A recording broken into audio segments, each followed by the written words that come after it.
Kevin Durant is out for the rest of the series against the Rockets. The team announced he suffered a mild calf strain and will be reevaluated next week. Despite the loss of KD, Steve Kerr still said the team is in a great spot with Game 6 tonight in Houston. Let's take a listen to more of Kerr on Durant. Yeah, I think it's good news. Calf strain, he's had them before. He's responded well. And obviously we're disappointed he won't be able to play, in this series. But if we're able to win the series and move on, it looks good for his return, in the not too distant future. Well, we'll just find somebody on the bench who can give us 35 points, and 2 blocks and 11 boards and 9 assists. He's been the best player in the NBA in the playoffs. He's been phenomenal. And it's obviously a huge loss, but our team has a lot of confidence. They trust each other. They've won championships together. So we come out and we give it our best shot. All right. Well, look, it could have been worse. But Shannon, now that we know KD is out, at least for now, who will win this series? I'm still sticking with Golden State, Skip. I believe they take it in 7. Would I be surprised? Would I be shocked if Golden State won Game 6? No. Knowing how James Harden likes to pull a disappearing act, further the series progresses, the bigger, the more meaningful the game are. No, I wouldn't be shocked. Because I think the thing is, when we look at this Golden State team, we get so admired, and rightfully so, with Kevin Durant and what he can do. As Steve Kerr mentioned, he's averaging 35 points a game, and he's doing it in a very efficient manner, shooting 53% from the floor, 40+% from the three-point line, 90% from the free throw line. We've never, ever seen this before in a playoff. So this is what he's doing. So we know what he represents, Skip. But if you go back and look at it, 4 of their 5 starters have won a championship without KD. And if you look at the first year they won that championship, when they figured it out, when they inserted Iggy, the starting big guy was Bogut.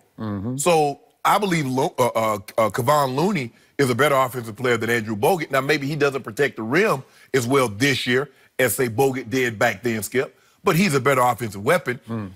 And Steph will be more aggressive. Clay will be more aggressive. Draymond, you see when KD went out, you see the emotion that Draymond started playing with. He hit that big 3, started grabbing all these boards. The ball will move.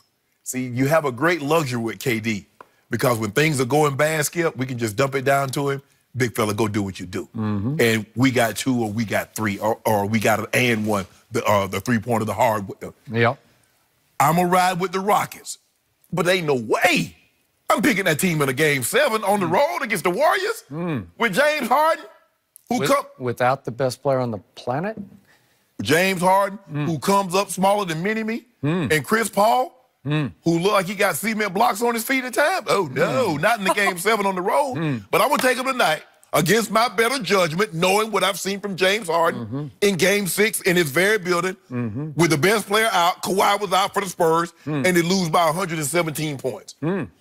I saw Chris Paul the last couple of games. I saw what he did.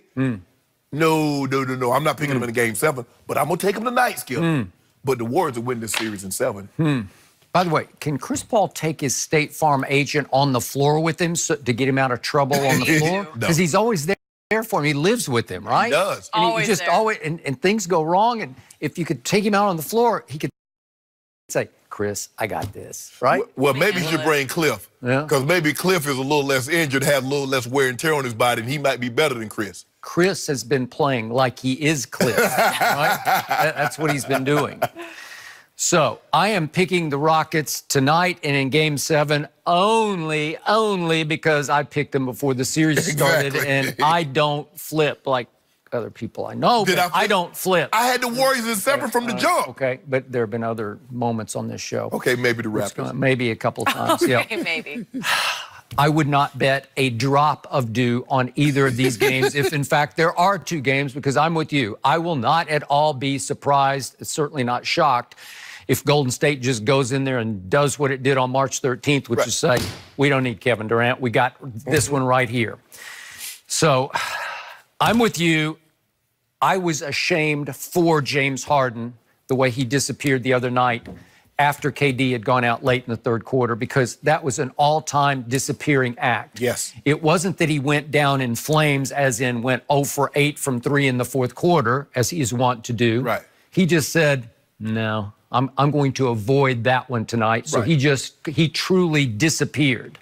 So tonight, his legacy is back on the line. Tonight, this game is all about James Harden. Tonight, he has a chance to atone. He also has another huge opportunity to reinforce his reputation as a regular season wonder, right? Yeah. Because in Houston today, that slogan, fear the beard, I think it's starting to take on a negative connotation, because they're smart basketball fans. They're sophisticated. They know what has been happening regularly to him in big playoff closeout games. So they are fearing the beard for another negative reason, like, uh-oh. Yeah.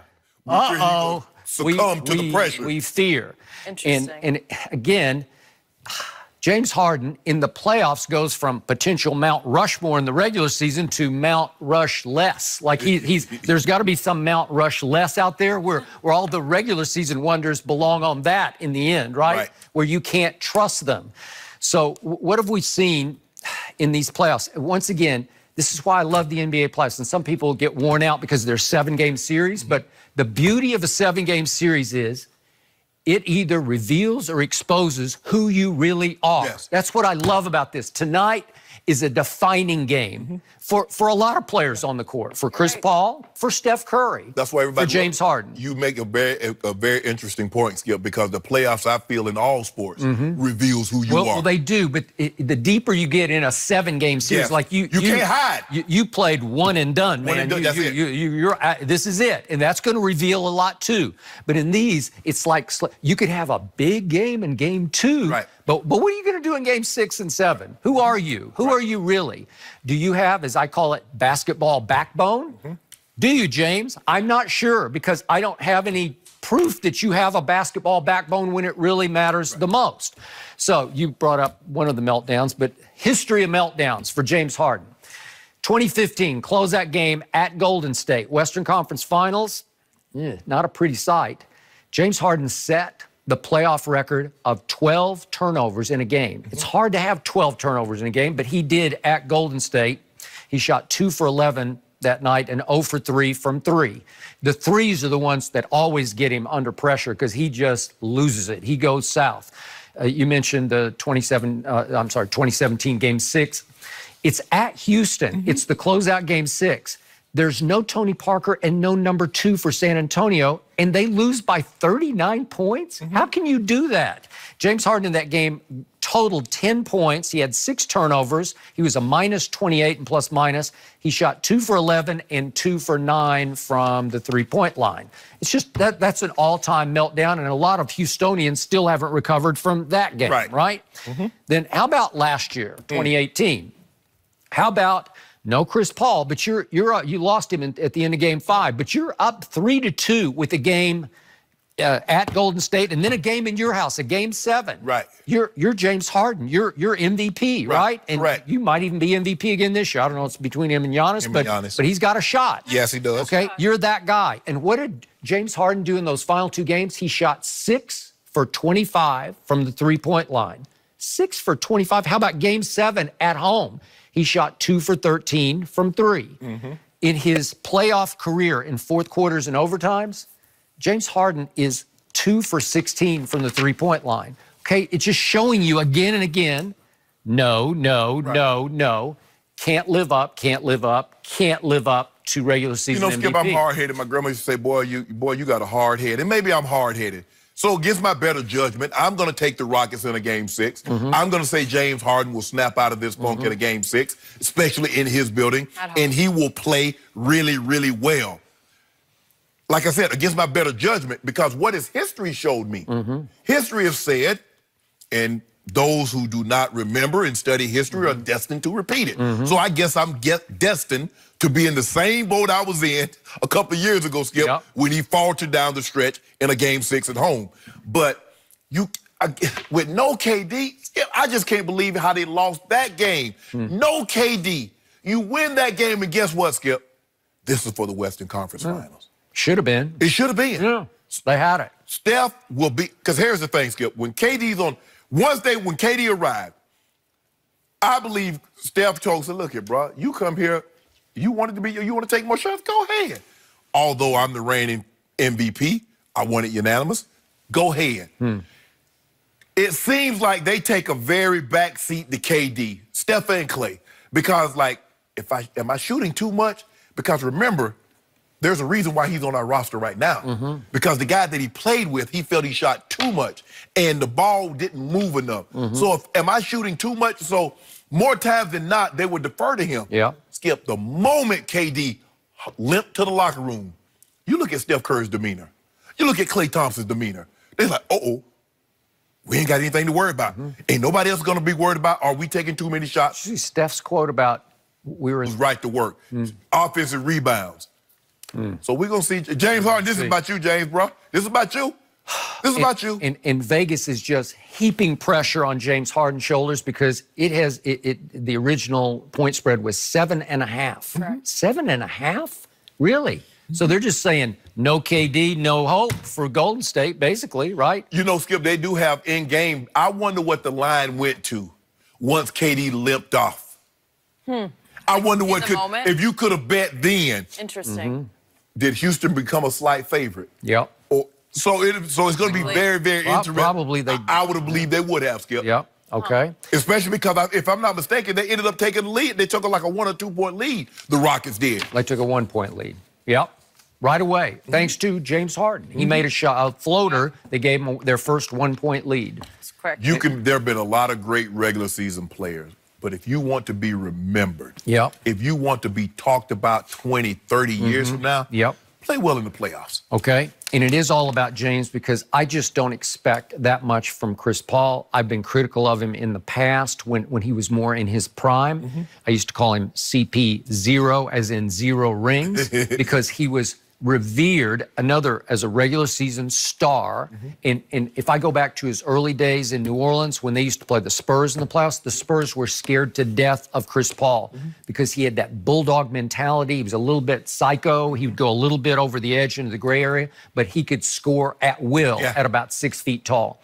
He can't do that anymore. No. So I'm not sure his legacy is on the line because I don't know that we can expect him to do what we expect James Harden to do. Well, Skip, for a long time, he was the best player on that New Orleans team. So you know, as the best player, the superstar, you get more accountability. You get more of the blame when things don't go well. This here's all about James Harden. This is all about Harden because you can't put up those historic numbers in which he put up and then come up small in the playoffs. No. Skip, if he'd average, let's just say, because he's a superstar, if he'd average 27 points a game, and they're in this position, but you average 36, and you go and you have 5, 6, 7 games in which you score 70 points, you have 3 or 4 games, you go 60, and you go 32 straight games, only Wilt has more consecutive 30-point games, you do that and then come up small in this moment, oh man, they're not letting you live that down. You're not getting over that. Because guess why? And no matter what he does, look at LeBron. LeBron has gone to so many finals since what happened in Dallas. He's played so well, but we always go back. No, you. And LeBron critics and haters always go back. But you know how small I've never, ever seen a superstar come up so small. That's what you always say. I'm going to predict that that's going to come up very soon on this show right now. Like, as we speak, it's about to come up again. Yep. It's about to come up. You'll see. You'll see. Set him up too well, But to finish off James Harden, another legacy is on the line for the visiting team, and that is Steph Curry's. And I've demonstrated to you many times, he's come up even smaller than he is in a lot of big playoff moments. Well, not the other night. Not at home. Because once Kevin left, Steph Curry went crazy great. He took the game over. He scored 15 points 16 points down the stretch and saved the game and the series for Golden State because Houston should have won it and Steph did win it. And Klay was pretty good too. But tonight at Houston is a big Steph night because I think we're back to the 73-9 Golden State Warriors. We're back to the 2 straight year MVP, Steph Curry. What you got? Well, I think he's got a lot. I think he's going to play with supreme confidence in Don't this worry game. about his light-skinned teammate, old Clay. Yeah. You remember when they were down 3-1 in that game 6 in OKC? When he dropped 11 threes on their head and went for 40? He's capable. Now, you talk about can go nuclear. That dude can do it. Nobody can get as hot as Klay Thompson can Well, we in saw a short amount of time. We saw it early in the game the other night. He made 5 of 6 shots. Yeah. Okay. So. I like how you guys are talking about these playoff-defining moments. Yep, I feel here we like go. we're about to see something tonight. This is going to be the James Harden game for better or for worse. We will how you remember this Yep. from him. That's a good way to look at it. The Lakers have had some defining moments.